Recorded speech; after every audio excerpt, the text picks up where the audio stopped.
executar, né, o TCP, então a gente fez aqui essa conexão.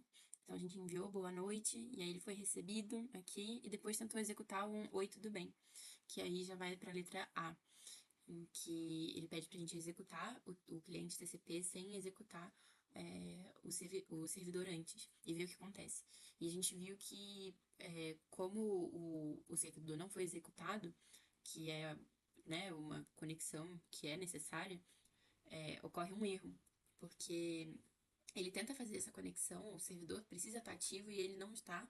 Então, o TCP, né, essa conexão, ele tem o handshake e ele não foi feito. Esse sync acknowledge e o acknowledge de volta. Então, é como se ninguém tivesse ali para responder. Então, deu erro. Já no UDP, ele já é diferente, né? Ele não tem esse handshake, então ele teve um comportamento diferente. Aqui a gente executou ele bonitinho, né? Executando tanto o cliente quanto o servidor, então ele recebeu. Aqui ele já não recebeu, mas não deu nenhum erro, porque o UDP, ele não tem essa confirmação, né? Nem o handshake, como eu falei.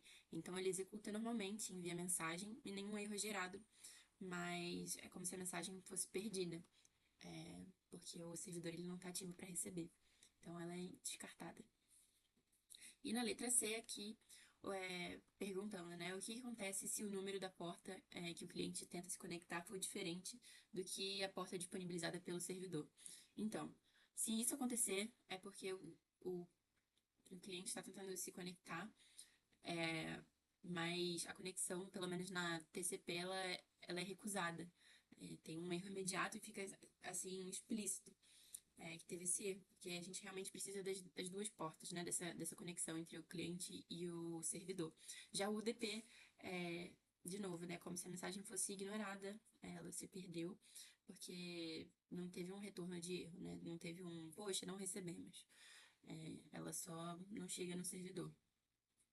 O exercício 2 é para a gente fazer uma comunicação que a gente pode. O servidor responde, o cliente responde.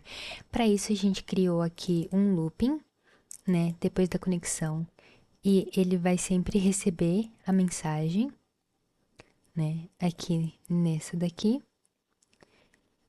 E após receber, a gente coloca um para enviar a mensagem, né?